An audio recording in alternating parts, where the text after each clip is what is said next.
Ibu-ibu, sebelum kita memulai kegiatan kita akan melakukan ice breaking terlebih dahulu. Dimohon Ibu dan Bapak untuk berdiri mengambil posisinya. Silakan.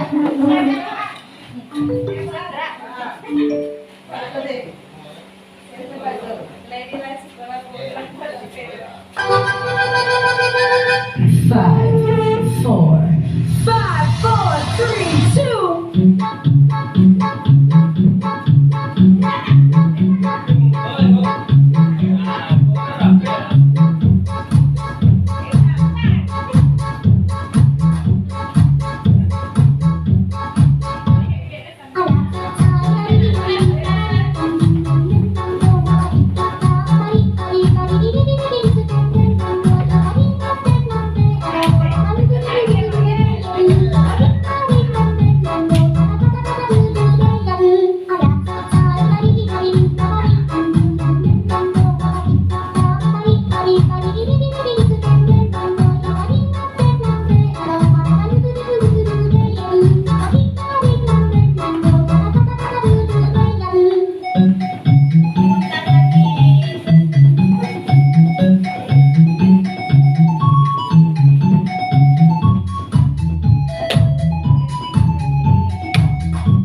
Terima kasih, dipersilakan kembali Ibu dan Bapak Guru. Iya, terima kasih. Kita akan melanjutkan kegiatan kita. Assalamualaikum warahmatullahi wabarakatuh. Yang saya hormati Bapak Kepala Sekolah dan Bapak Ibu Majelis Guru SD 21 Pulau Pucung. Pada saat ini saya akan menyebarkan pemahaman dan penerapan pengalaman budaya positif, yaitu dari modul 1.4 tentang budaya positif CGP angkatan 10. Nah, di sini dalam desimasi penyebaran pemahaman dan penerapan pengalaman budaya positif ini saya peroleh melalui proses pembelajaran yang dilaksanakan pada calon guru penggerak. Konsep inti budaya positif di sini bisa kita lihat. Yang pertama yaitu perubahan paradigma belajar, kemudian disiplin positif, nilai-nilai kebajikan, kebutuhan dasar manusia, motivasi perilaku manusia, posisi kontrol guru, keyakinan kelas, dan segitiga restitusi.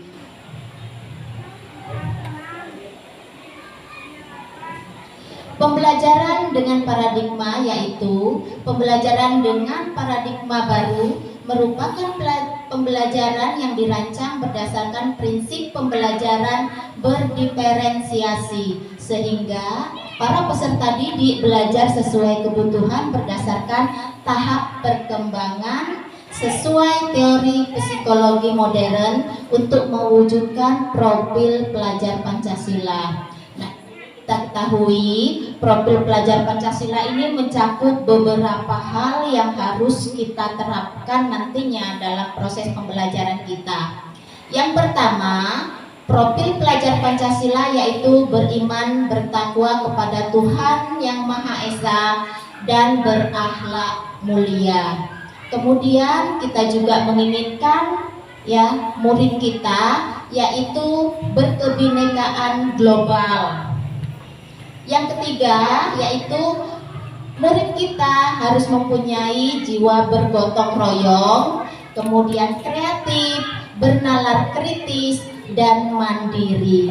Inilah dari profil pelajar Pancasila yang akan kita terapkan nantinya dalam proses pembelajaran kita.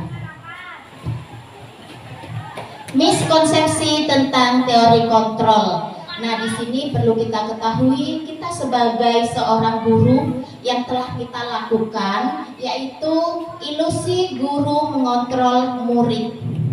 Dalam bayangan kita bahwasanya seorang guru adalah yang mengontrol murid. Padahal dalam proses pembelajaran disiplin positif yaitu bahwasanya ilusi bahwa kritik dan membuat salah bersalah mampu menguatkan karakter. Kemudian kalau ilusi bahwa semua penguatan positif efektif dan bermanfaat, yaitu kita seringkali menggunakan ya bahwa kita mempunyai penguatan positif efektif yang bermanfaat. Kita selalu memberikan hal-hal yang berpositif kepada anak didik kita, di mana kita mengharapkan mereka bisa sesuai dengan apa yang diinginkannya. Kemudian ilusi bahwa orang dewasa berhak memaksa. Ini kalau kita lihat dari proses pembelajaran yang telah lalu, bahwasanya seringkali kita menganggap orang dewasa ini itu bisa memaksa muridnya atau bisa memaksa seorang anak agar sesuai dengan keinginan yang diharapkan. Mengubah paradigma stimulus respon ke pendekatan teori kontrol. Yang pertama kita perhatikan yaitu tentang stimulus respon. Nah, stimulus respon di sini itu ada beberapa hal cakupannya. Yang pertama realitas, yaitu kebutuhan kita sama. Ini kalau kita melihat stimulus respon yang telah kita ketahui, kita menganggap bahwasannya semua kebutuhan kita sama. Sedangkan dalam teori kontrolnya, realitas yang kita lihat, kebutuhan kita berbeda-beda. Kebutuhan murid kita juga berbeda-beda. Ada yang ingin dia belajar dengan cepat. Ada yang menginginkan belajarnya dengan agak ringan atau santai. Itu berdasarkan kebutuhan. Yang kedua, semua orang melihat hal yang sama. Nah, sedangkan teori kontrolnya, setiap orang memiliki gambaran yang berbeda-beda. Gambaran bagaimana kita melihat sesuatu hal ini bisa berbeda dari masing-masing individunya. Karena kita dengan orang lain itu berbeda. Begitu juga dengan murid kita. Murid kita setiap individunya unik. Yang ketiga, kita mencoba mengubah orang agar berpandangan sama dengan kita. Kalau dulu kita selalu menginginkan orang sama pandangannya dengan kita. Sementara dalam teori kontrol, yaitu kita berusaha memahami pandangan orang lain tentang dunia. Nah, sekarang yang harus kita lakukan, kita berusaha memahami bagaimana orang tersebut memandang kita. Jadi tidak harus sama pandangan kita, boleh berbeda. Yang keempat, pada stimulus responnya, perilaku buruk dilihat sebagai suatu kesalahan. Kemudian kalau teori kontrolnya, semua perilaku memiliki tujuan. Nah, begitu juga kita melihat murid kita. Jikalau ia berbuat salah, kalau pada stimulus respon kita selalu menganggap apa yang dibuat dia itu salah, buruk sebelumnya. Sementara dalam teori kontrol di sini bahwasanya apa yang dia buat tersebut kita harus tahu tujuannya. Kadangkala karena tujuan yang kita lihat itu berbeda, maka anggapan juga jadi berbeda tadi. Kemudian yang kelima, orang lain bisa mengontrol saya. Kemudian dalam teori kontrol, hanya Anda yang bisa mengontrol diri Anda.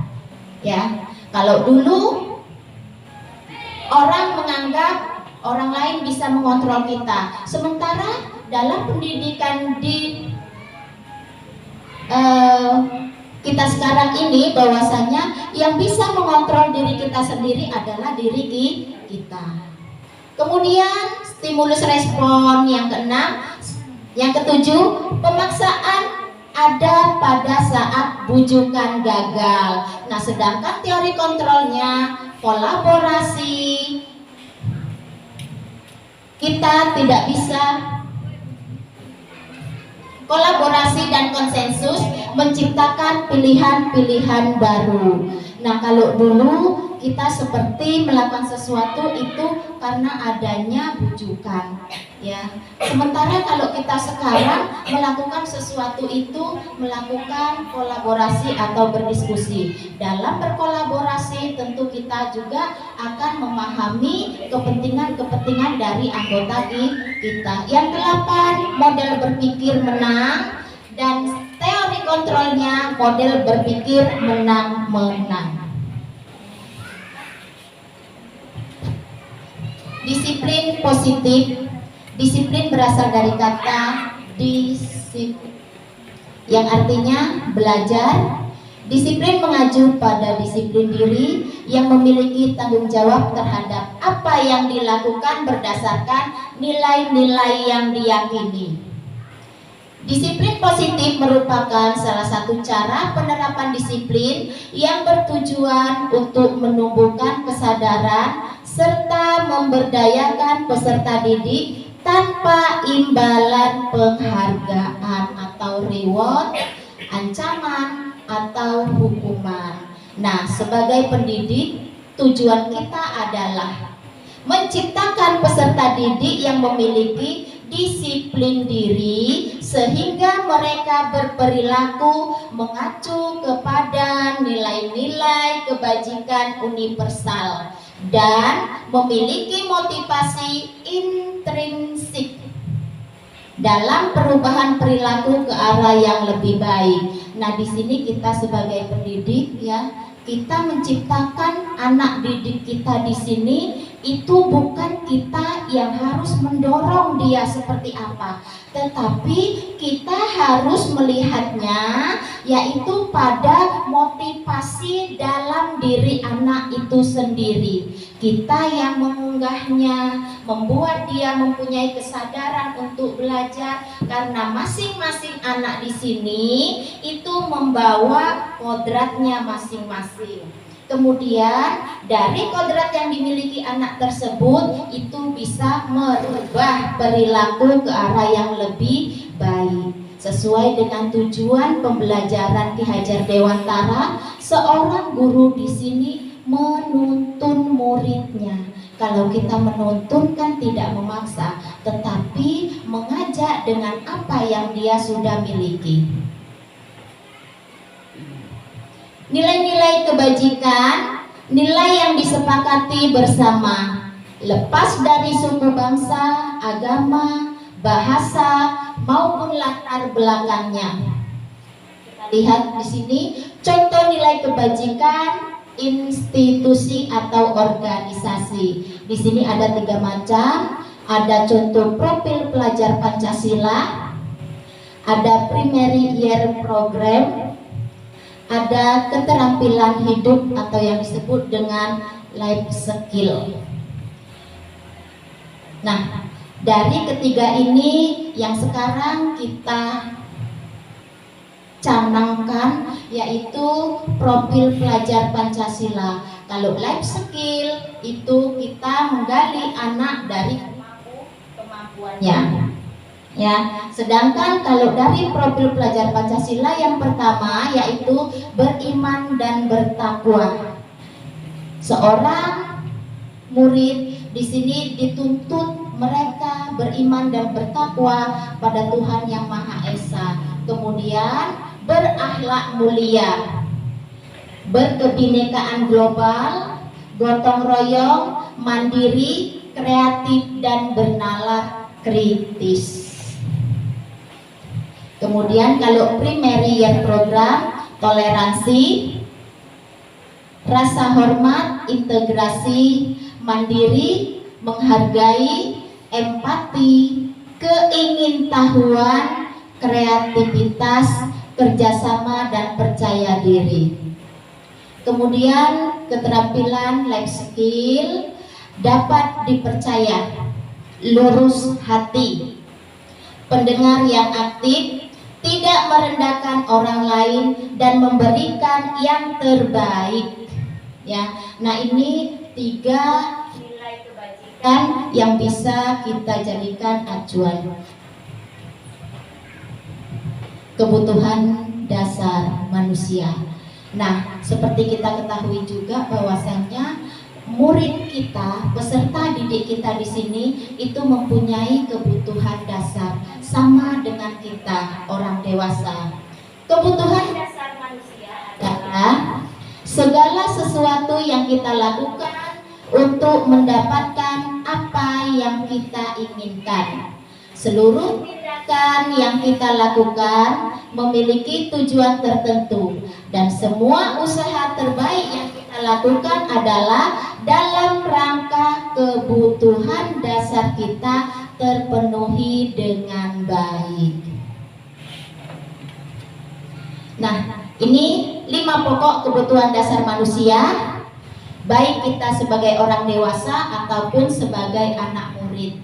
Kalau kita memiliki 5 pokok kebutuhan ini, maka murid kita juga memiliki kebutuhan 5 pokok ini. Yang pertama, setiap manusia mempunyai kebutuhan bertahan hidup.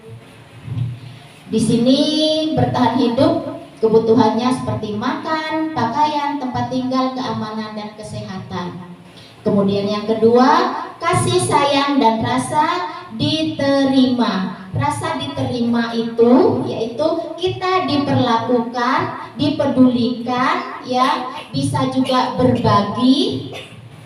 Kemudian kerjasama menjadi bagian dalam kelompok, itu yang termasuk dalam rasa kasih sayang. Kita berada dalam suatu komunitas, kita merasa dihargai, kita merasa dibutuhkan, itu merupakan salah satu contoh kasih sayang. Kemudian kebutuhan dasar yang ketiga, penguasaan. Penguasaan di sini yaitu mencakup harga diri. Makanya kita dalam proses pembelajaran itu tidak boleh membedakan satu anak dengan anak yang lain dengan bentuk fisik yang berbeda. Contohnya, anak yang kurang mempunyai kemampuan kemudian kita jadikan nomor sekian, tidak. Karena apa? Dia juga butuh penguasaan harga diri dia. Kemudian keinginan untuk dianggap, memimpin, berprestasi, diakui dan didengar. Karena masing-masing individu mempunyai kelebihan, ya. Kadangkala satu orang dengan orang lain kelebihan yang dia miliki itu berbeda. Yang keempat yaitu kebebasan, mandiri, memiliki kemudian pilihan, mencoba hal baru, mampu mengendalikan arah diri, itu kebebasan. Kebutuhan dasar yang kelima yaitu kesenangan, bermain, humor, antusias, dan tertawa. Jadi kita sebagai individu, ya, ibu dan bapak guru sekalian, jangan takut untuk tertawa apabila memang kita perlu tertawa, karena itu merupakan kebutuhan kita. Jadi kita tidak harus merasa serius setiap saat. Nah, Di sini dari kebutuhan dasar tadi akan memunculkan motivasi perilaku manusia. Nah, setiap kita berperilaku itu ada yang mendorong. Yang pertama, motivasi ekstrinsik. Motivasi yang berasal dari luar. Yang pertama, untuk menghindari ketidaknyamanan, ya, atau hukuman itu berasal dari luar diri kita. Kemudian yaitu untuk mendapatkan imbalan, penghargaan dari orang lain. Ini juga kadangkala yang bisa mendorong kita untuk melakukan sesuatu, dorongan dari luar, yaitu karena adanya imbalan, penghargaan, ataupun ya sesuatu yang kita dapatkan. Nah, sementara yang kedua yaitu motivasi perilaku manusia yang intrinsik. Intrinsik itu berasal dari dalam diri kita sendiri. Untuk menjadi orang yang mereka inginkan dan menghargai diri sendiri dengan nilai-nilai yang mereka percaya. Jadi setiap kita punya keyakinan apa yang terbaik untuk diri kita, itulah yang harus kita pupuk.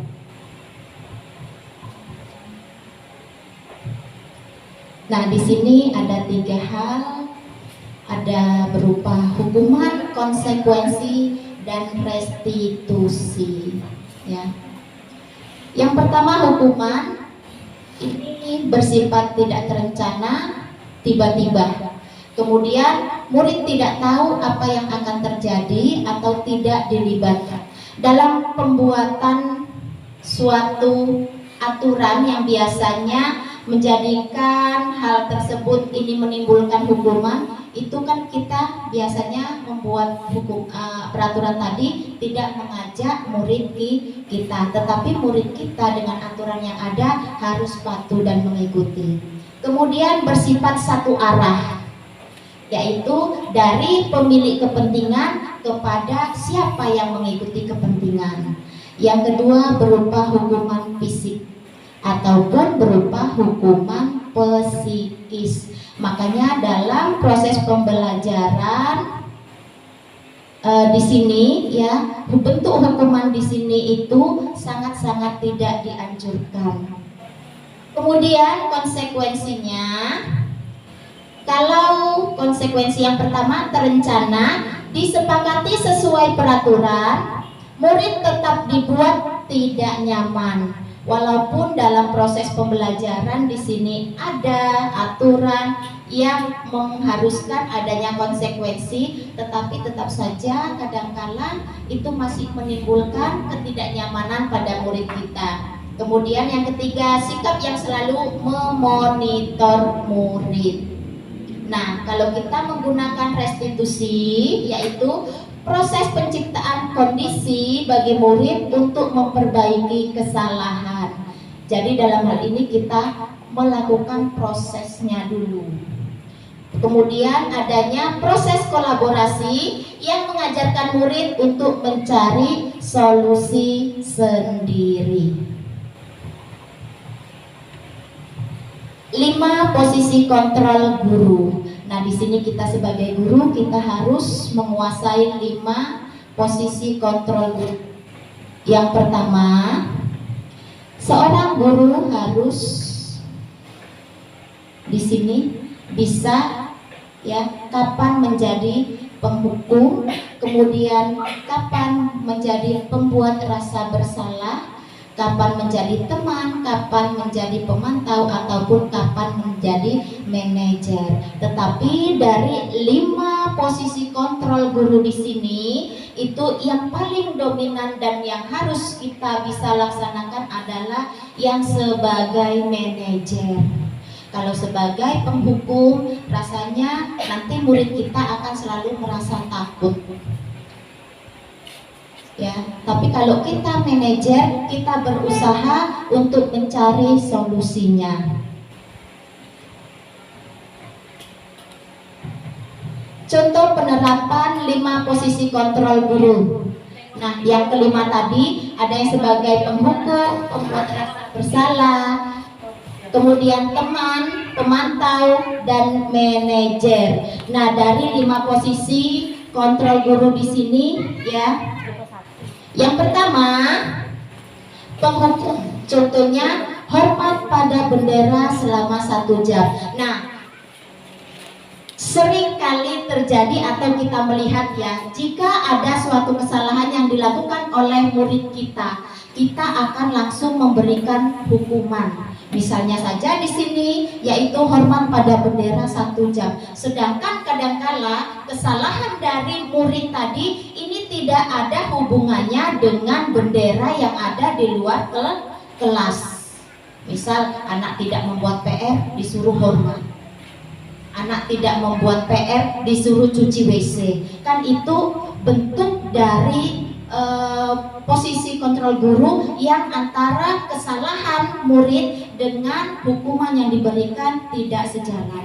Kemudian pembuat rasa bersalah. Contohnya, berapa kali ibu atau bapak harus memberitahu kamu selalu saja mengecewakan ibu bapak. Nah, seandainya ada murid kita yang bersalah atau membuat suatu kesalahan, ya, kita juga kadangkala sering dominan, ya, kita menegurnya dengan berapa kali sih ibu harus mengingatkan kamu. Nah, seperti itu, ya.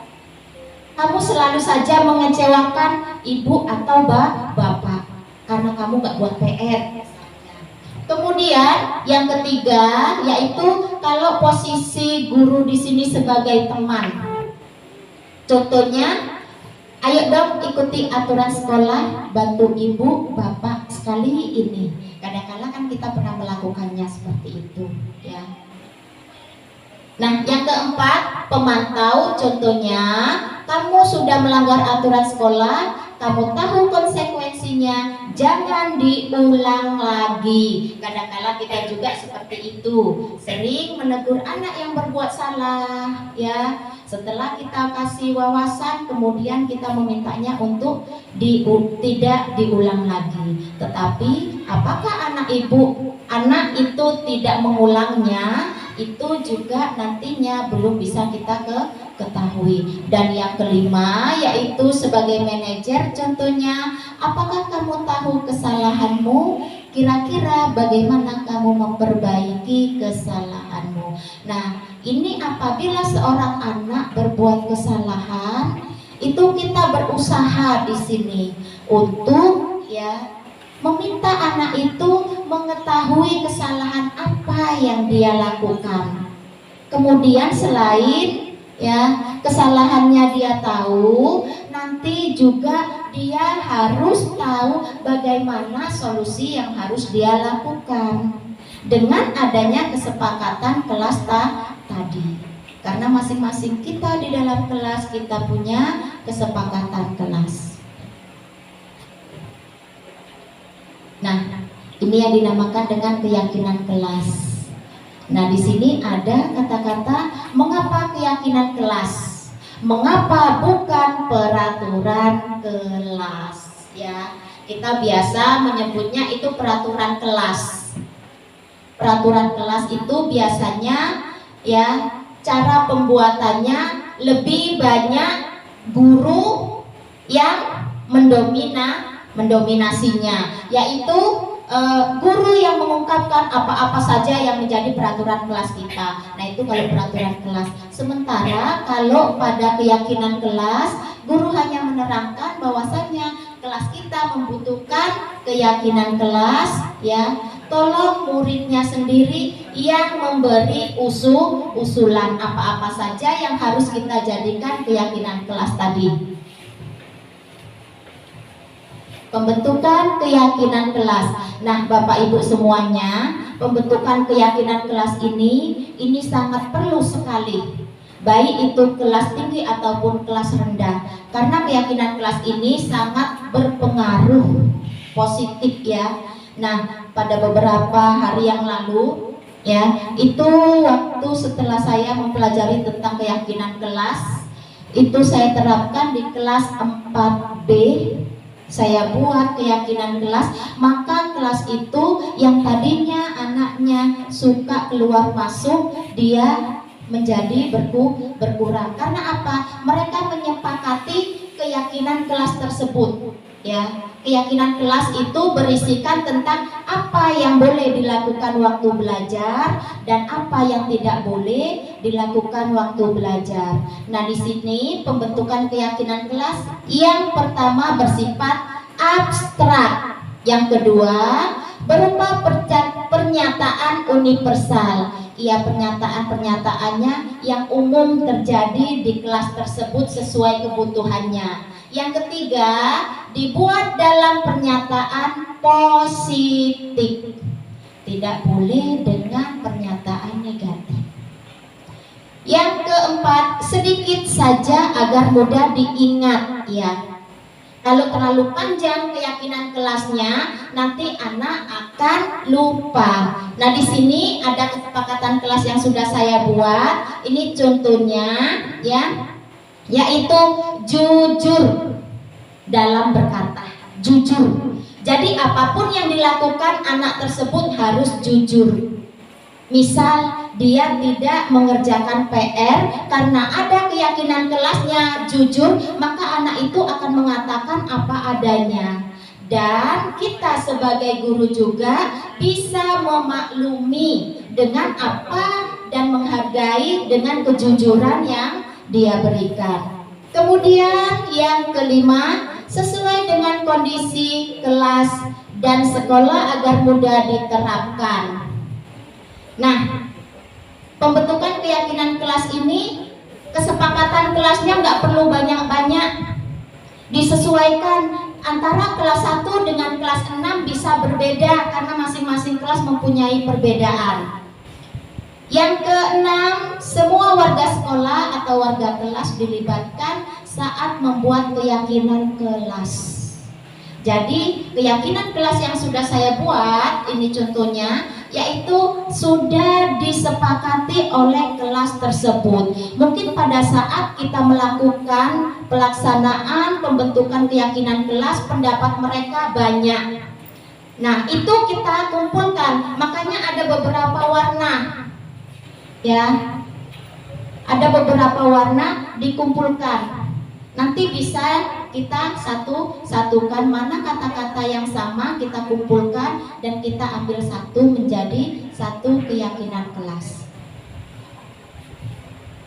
Segitiga restitusi, yaitu suatu proses dialog yang dijalankan oleh guru agar dapat menghasilkan murid yang mandiri dan bertanggung jawab. Nah, tadi kita ketahui bersama bahwasanya dalam menyelesaikan suatu kasus, ya, ada yang berbentuk hukuman, ada konsekuensi, ada restitusi. Nah, di sini segitiga restitusi yaitu mempunyai, ya, tahapan-tahapan. Yang pertama, menstabilkan identitas. Yang kedua, validasi tindakan yang salah. Dan yang ketiga, meyakinkan keyakinan.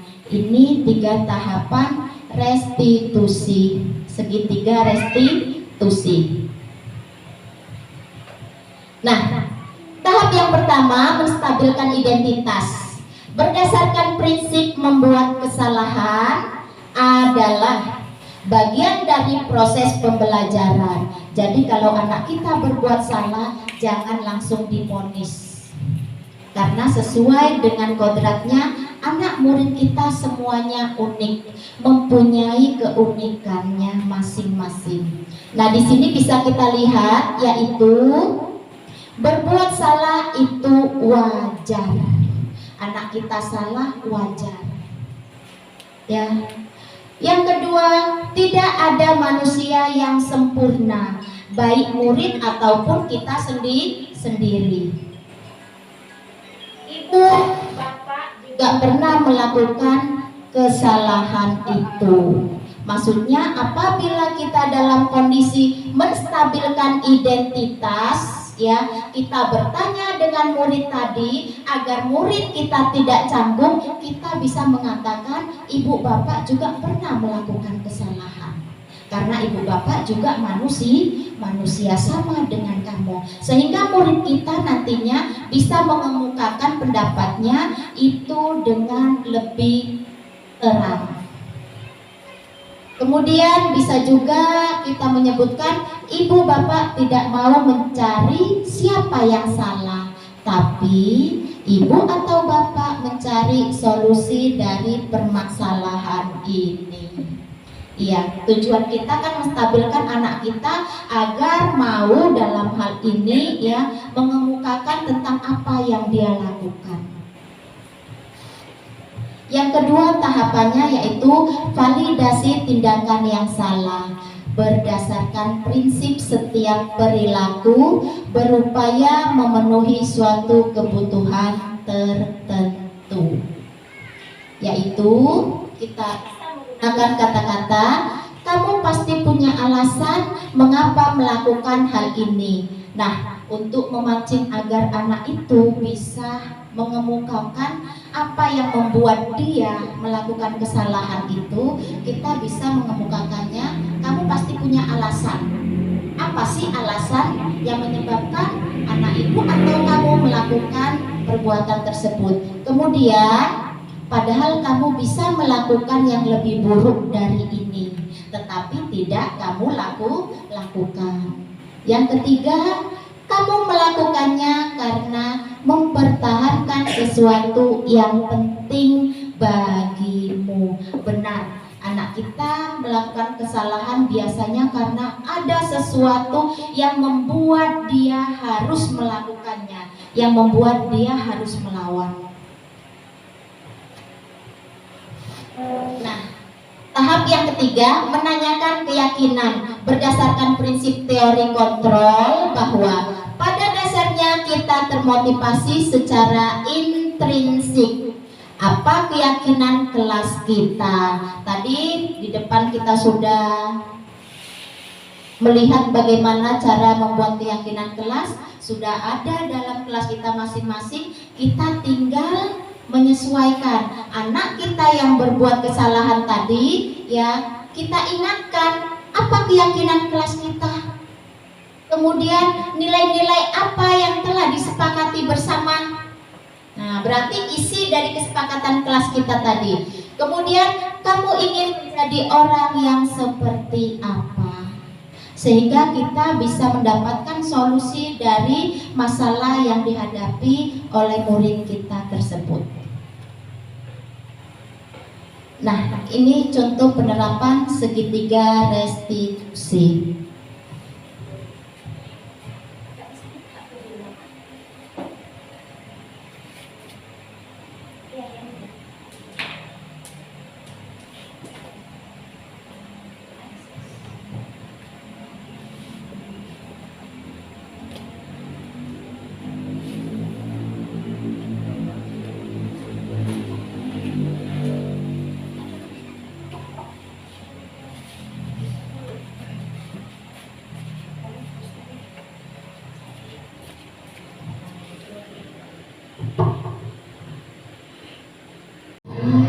Kenapa sering terus-menerus mencontek kerja saya, Bu? Dia tidak mau berusaha, masa orang diam saja, Bu? Oh begitu, wajarlah kamu marah kalau pekerjaanmu dicontek sama temanmu. Seandainya ibu di posisi itu juga akan melakukan hal yang sama terhadap teman. Kemudian apa yang kamu lakukan terhadap Desta? Saya marah-marah, Bu, dan pas sadar saya mengebrak meja, Bu. Wajarlah kamu marah. Kamu tidak rela pekerjaanmu dicontek oleh temanmu. Ibu sangat menghargai tindakanmu tidak berlebihan, ya memukul ataupun meninju teman. Kemudian kamu marah itu kira-kira apakah tindakan mengebrak meja itu sudah sesuai dengan kesepakatan kelas kita? Tidak, Bu. Tidak. Menurut kamu keyakinan kelas apa yang kamu lakukan? Saling menghormati sesama teman, Bu. Saling menghormati sesama teman. Kira-kira saling menghormati sesama teman itu penting nggak buat Rahman? Penting, buat Rohman. Kira-kira apakah Rohman mau menyelesaikan masalah ini? Mau Bu. Mau. Nah, bagaimana Rohman menyelesaikan masalah ini? Saya harus lebih sabar menahan amarah saya. Kalau ada yang mencontek saya lapor kepada guru saya yang mengajar saya atau wali kelas saya dulu. Oh iya, tindakan Rohman sudah tepat ya. Nah, semangat belajar terus ya nak ya. Nah, sekarang Rohman kembali ke kelas ya. Ya Bu, terima kasih Bu. Iya. Assalamualaikum warahmatullahi wabarakatuh. Perkenalkan, nama saya Rohman. Saya dari kelas 3A. Saya senang sekali karena diajak diskusi dengan ibu guru untuk dapat mengendalikan diri dari amarah karena perilaku teman saya. Saya harus banyak belajar, bersabar dan mendapat menghormati teman-teman saya. Assalamualaikum warahmatullahi wabarakatuh. Nah, demikianlah contoh dari penerapan segitiga restitusi yang saya lakukan di kelas 3A, yaitu pada saat orang murid kita itu merasa tidak suka ya, pekerjaannya itu selalu dicontek oleh temannya. Nah, tadi kita sudah mengetahui juga, yaitu penerapan segitiga restitusi ini kita mencari solusi penyelesaian dengan cara anak itu sendiri yang menemukan ya apa kesalahannya dan solusi yang mereka harus lakukan.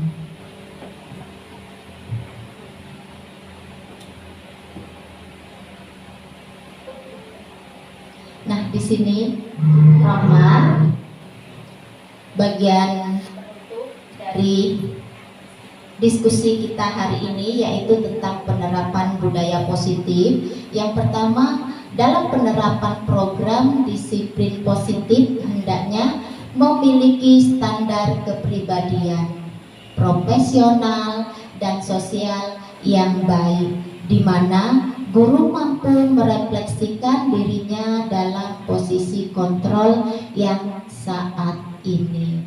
Kemudian kita sebagai guru, sebagai pendidik, kita harus lebih bisa memahami bahwasanya murid kita itu perlu kita tuntun agar bisa tumbuh dan berkembang nantinya sesuai dengan kodrat alam dan kodrat zaman yang dimiliki oleh anak-anak didik kita. Nah, demikianlah dari diskusi kita hari ini, yaitu tentang disiplin positif. Tetapi sebelumnya saya minta dari peserta diskusi kita hari ini, silakan yang mempunyai opini ataupun pendapat kepada Ibu Yeyen, kami persilahkan.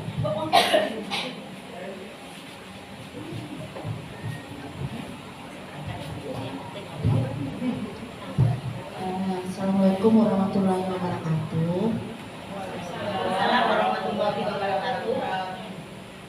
Terima kasih atas waktunya. Saya lihat pemaparan Ibu sangat luar biasa, tetapi saya ada sedikit yang mau saya tanyakan tentang posisi kontrol guru. Pada posisi kontrol guru tadi Ibu menyebutkan ada kita sebagai guru yang baik itu adalah manajerial, yaitu dalam menyelesaikan masalah kita mengajak diskusi murid tersebut melalui segitiga restitusi. Nah, di sini saya ingin tanya, ini mungkin masalah yang terjadi di kelas saya, Bu. Mungkin Ibu bisa mencarikan solusinya. Saya ada masalah anak itu sering terlambat. Saya sudah mencoba melakukan posisi kontrol guru sebagai manajer, yaitu menyelesaikan masalah dengan memakai segitiga restitusi. Tetapi masalahnya di sini, setelah saya lakukan segitiga restitusinya tersebut, kesalahan yang tersebut beberapa hari kemudian anak yang sama lakukan kembali. Contohnya ini terlambat. Nah, menurut Ibu apa lagi solusi yang harus saya lakukan setelah segitiga restitusi itu saya anggap mungkin entah gimana, atau gagal atau masih perlu diulang. Saya minta solusi dari Ibu. Mungkin itu dari saya. Terima kasih. Assalamualaikum warahmatullahi wabarakatuh. Waalaikumsalam warahmatullahi wabarakatuh. Iya, terima kasih Ibu Yeyen. Pertanyaannya sangat luar biasa sekali, yaitu sudah melaksanakan penyelesaian masalah dengan segitiga restitusi, tetapi beberapa hari berikutnya dengan anak yang sama terulang kembali. Nah, di sini kita perlu ketahui ya Ibu ya, dalam penyelesaian segitiga restitusi sebelumnya kita kan sudah mempunyai keyakinan kelas. Ya Bu ya, keyakinan kelas yang sudah kita buat tadi itu hasil kesepakatan semua warga kelas. Nah, dalam hal ini kalau semua warga kelas yang sudah ikut dalam melaksanakan keyakinan kelas, itu kan ada konsekuensinya apabila terjadi pelanggaran dari keyakinan kelas itu sendiri. Nah, kita sebagai guru melaksanakan sistem kontrol manajerial, yaitu dengan cara sistem segitiga restitusi. Ibu Yayan sudah betul sekali, ya, sudah benar.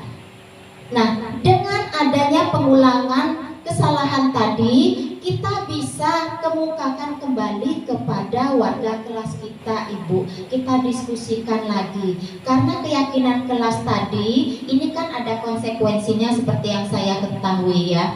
Nah, konsekuensinya kan yang membuat kesepakatan hasil kelas itu juga. Jika ada yang melanggar, apa yang harus dilakukan?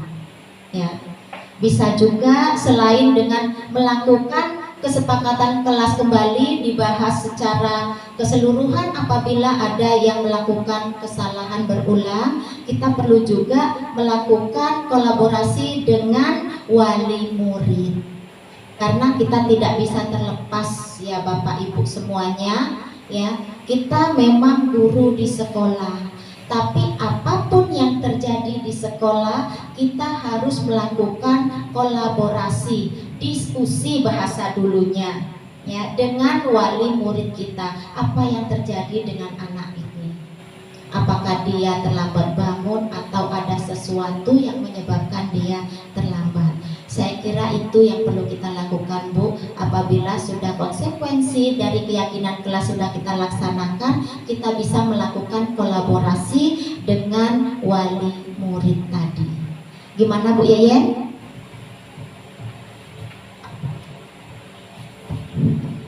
Terima kasih untuk Ibu Susan yang sudah memberikan solusinya terhadap masalah yang terjadi di kelas saya, yaitu mengenai ini setelah segitiga restitusi mungkin saya anggap gagal, kita bisa berkolaborasi dengan mitra sekolah yaitu orang tua wali murid. Mungkin ini memang tepat Bu, mungkin selama ini saya belum melakukan kolaborasi dengan orang tua. Mungkin untuk selanjutnya saya akan mencoba berkolaborasi dengan mitra sekolah yaitu orang tua murid.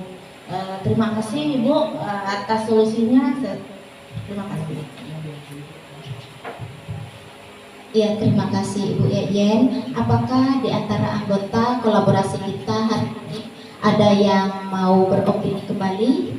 Ya, yang ingin mengemukakan opininya, dipersilahkan.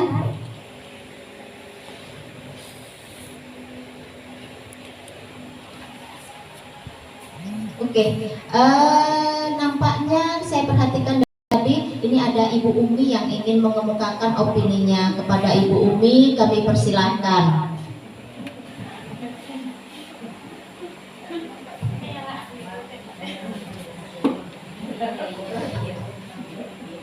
Baik Ibu, terima kasih atas kesempatannya. Di sini ingin bertanya Bu, mungkin tadi kurang cuma atau bagaimana ya Bu ya? Kan setiap anak itu tadi tidak boleh dihukum atau diberikan reward, ya kan Bu? Karena nanti akan menimbulkan bertentangan lah dengan budaya positif kita, disiplin positifnya. Nah, Kalau untuk di kelas rendah, biasanya itu pemicu utamanya, Bu. Inginnya anak itu dikasih reward gitu. Mungkin hukuman, mungkin tidak, tapi reward. Nah, bagaimana untuk menanamkan itu kepada anak yang di kelas rendah ini, Bu? Terima kasih.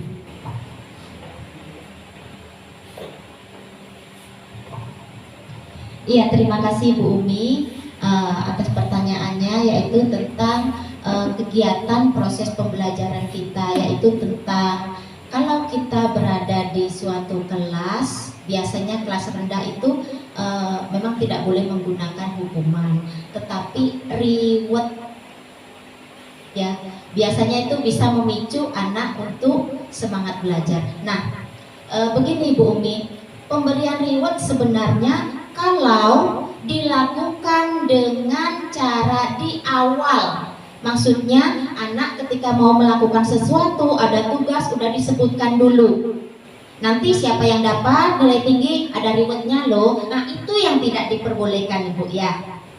Jadi yang disebutkan terlebih dahulu itu yang nggak boleh, karena anak nanti belajar atau berusaha hanya berdasarkan karena ada sesuatu. Tadi kan kita ada membicarakan masalah posisi kontrol yang berdasarkan dari intrinsik dan ekstrinsik, dari luar dan dari dalam tadi ya.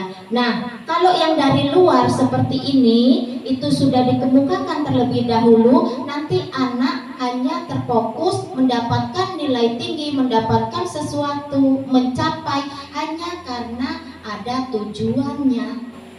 Jadi tidak dalam diri dia sendiri, dia harus belajar. Nah, yang diperbolehkan Ibu Umi yaitu kita memberikan reward, tetapi tidak dijanjikan, tidak disebutkan, ya. Diam-diam saja apabila kita memberi tugas, PR, atau pada saat anak melaksanakan tes sumatif saja ya silahkan anak melaksanakan tes sumatif dengan kemampuan masing-masing. Nah, setelah mendapatkan hasil, baru nanti yang tertinggi boleh kita beri secara dadakan dan anak tidak tahu sebelumnya.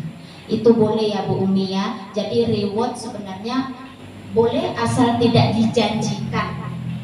Yang tidak boleh itu dijanjikan, dikemukakan dulu ya Bu ya. Kalau spontanitas nggak apa-apa, masih diperbolehkan. Ya gimana Ibu Umi? Terima kasih. Baik Ibu, terima kasih. Berarti kita kan tidak boleh memulai dulu, harus memunculkan dari semangat motivasi dirinya sendiri ya Bu ya. Terima kasih Ibu atas pemahamannya. Iya, ini opini dari Ibu Yayen. Silakan Ibu.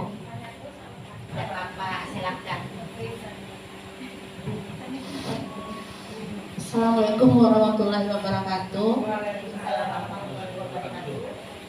Ini mungkin pertanyaannya berhubungan dengan pertanyaan Ibu Umi yang tadi. Di sini mungkin untuk anak kelas bawah, untuk anak kelas 1, 2, 3, kalau memang nggak bisa diberi reward, diberitahu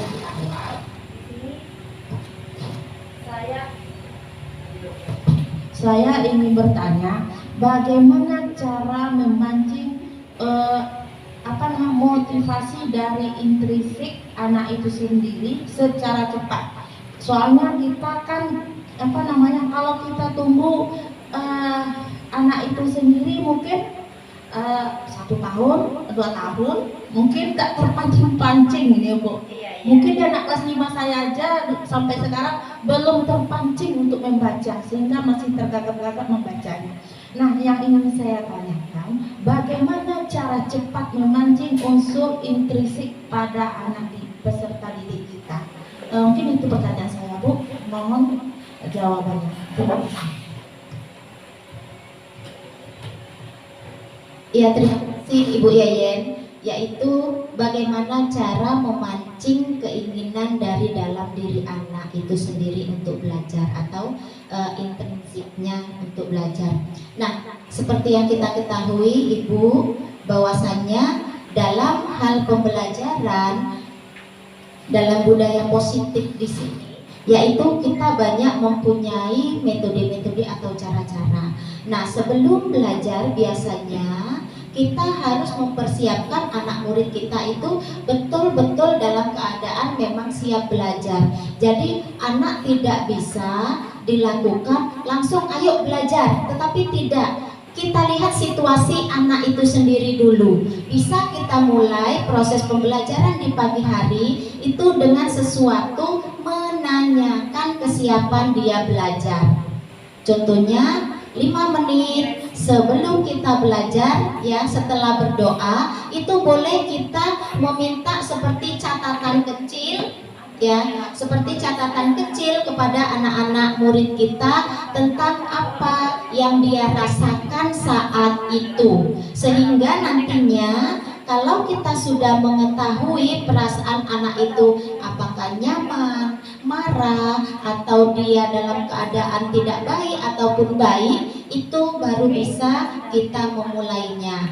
Dan apabila ada sesuatu hal yang terjadi kepada anak murid kita yang sangat mendesak, kita bisa tanganinya, ya, di luar dari proses pembelajaran. Nah, makanya terlebih dahulu kita buat senyaman mungkin anak kita sebelum kita belajar. Ya, gimana Ibu Yeye?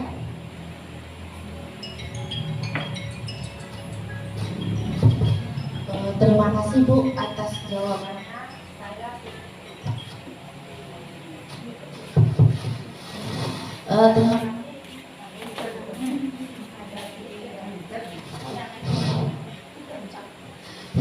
Terima kasih untuk jawaban dari Ibu. Saya cukup puas dengan solusinya, yaitu anak sebelum belajar harus kita persiapkan terlebih dahulu kondisinya, apakah anak itu sudah siap untuk menerima pelajaran atau belum.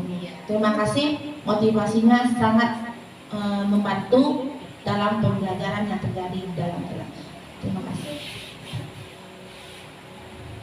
Ya, terima kasih juga kepada Ibu Yen. Apakah masih ada dari anggota kolaborasi kita yang masih beropini?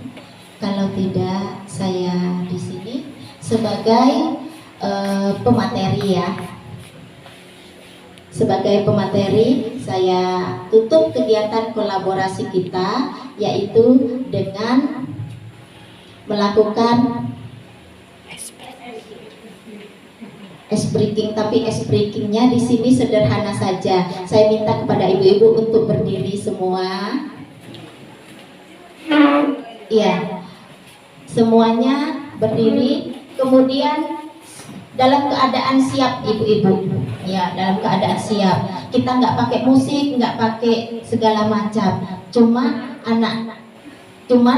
saya minta ibu semua dan bapak semua konsentrasi melihat saya ke depan, kemudian mengikuti apa yang saya lakukan. Ya, nah, siap semuanya, tangan di atas, tangan di samping, sambil digerakkan ibu seperti ini, ya. Saya sambil nyanyi, ya.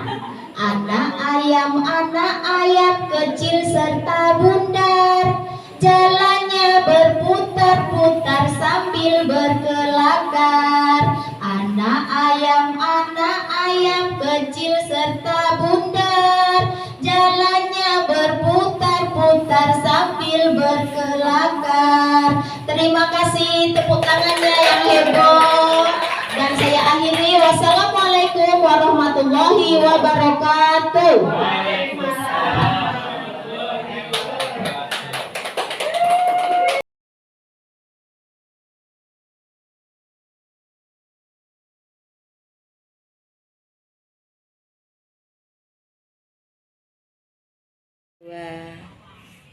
Assalamualaikum warahmatullahi wabarakatuh. Nama saya Rida Afilia, kelas 4B. Saya merasa sangat senang pada saat melakukan keyakinan kelas. Karena keyakinan kelas sangat bermanfaat, suasana belajar lebih menjadi lebih tenang dan nyaman. Terima kasih. Wassalamualaikum warahmatullahi wabarakatuh. Rohman, tadi Ibu mendengar dari ketua kelas bahwasanya Rohman tadi berkelahi ya sama Desta.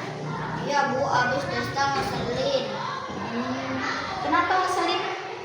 Desta terus-menerus mencontek kerja saya Bu. Dia tidak mau berusaha. Masa Rohman diam saja Bu? Oh begitu, wajarlah kamu marah kalau pekerjaanmu dicontek sama temanmu. Seandainya ibu di posisi itu, ibu juga akan melakukan hal yang sama terhadap temanmu. Kemudian, apa yang Rohman lakukan terhadap Desta? Saya marah-marah Bu, tanpa sadar saya mengebrak meja Bu. Oh, wajarlah kamu marah. Kamu tidak rela pekerjaanmu dicontek oleh temanmu. Ibu sangat menghargai tindakanmu yang tidak berlebihan, ya, memukul ataupun meninju teman. Kemudian kamu marah itu kira-kira apakah tindakan menggebrak meja itu sudah sesuai dengan kesepakatan kelas kita? Tidak Bu. Tidak. Menurut kamu keyakinan kelas apa yang kamu lakukan? Saling menghormati sesama teman Bu. Saling menghormati sesama teman. Kira-kira saling menghormati sesama teman itu penting nggak buat Rohman? Penting Bu. Penting. Nah, kalau itu penting buat Rohman, kira-kira apakah Rohman mau menyelesaikan masalah ini? Mau Bu. Mau. Nah, bagaimana Rohman menyelesaikan masalah ini? Saya harus lebih sabar menahan amarah saya. Kalau ada yang mencontek saya lapor kepada guru saya yang mengajar saya atau Iya. wali kelas saya Bu. Oh iya, tindakan Rohman sudah tepat ya. Nah, semangat belajar terus ya nak ya. Nah, sekarang Rohman kembali ke kelas ya nak ya. Ya Bu, terima kasih Bu. Iya. Assalamualaikum warahmatullahi wabarakatuh. Perkenalkan, nama saya Rohman. Saya dari kelas 3A. Saya senang sekali karena diajak diskusi dengan ibu guru untuk dapat mengendalikan diri dari amarah karena perilaku teman saya. Saya harus banyak belajar, bersabar, dan dapat menghormati teman-teman saya. Assalamualaikum warahmatullahi wabarakatuh. Assalamualaikum warahmatullahi wabarakatuh. Perkenalkan, nama saya Rohman. Saya dari kelas 3A. Saya senang sekali karena diajak diskusi dengan ibu guru untuk dapat mengendalikan diri dari amarah karena perilaku teman saya. Saya harus banyak belajar, bersabar, dan dapat menghormati teman-teman saya. Assalamualaikum warahmatullahi wabarakatuh. Assalamualaikum warahmatullahi wabarakatuh. Perkenalkan, saya Tuti Kodarsi, guru kelas 1 di SDN 21 Pulau Punjung. Saya adalah teman sejawat dari Ibu Susanti, calon guru penggerak angkatan 10.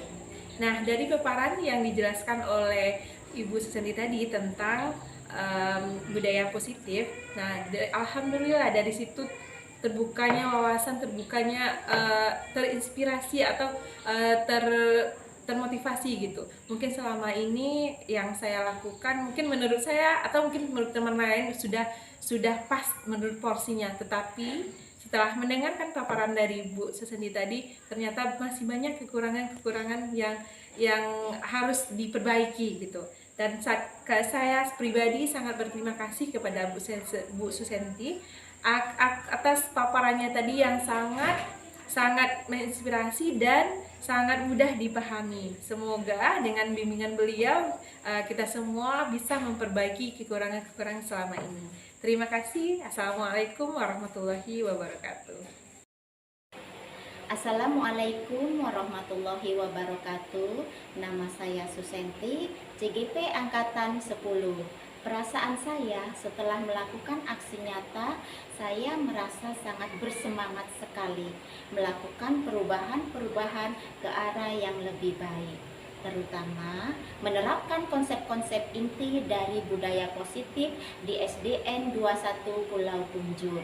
Rencana kedepannya, saya akan melakukan revisi secara berkala, kemudian meningkatkan koordinasi ilmu pengetahuan yang berkaitan dengan budaya positif.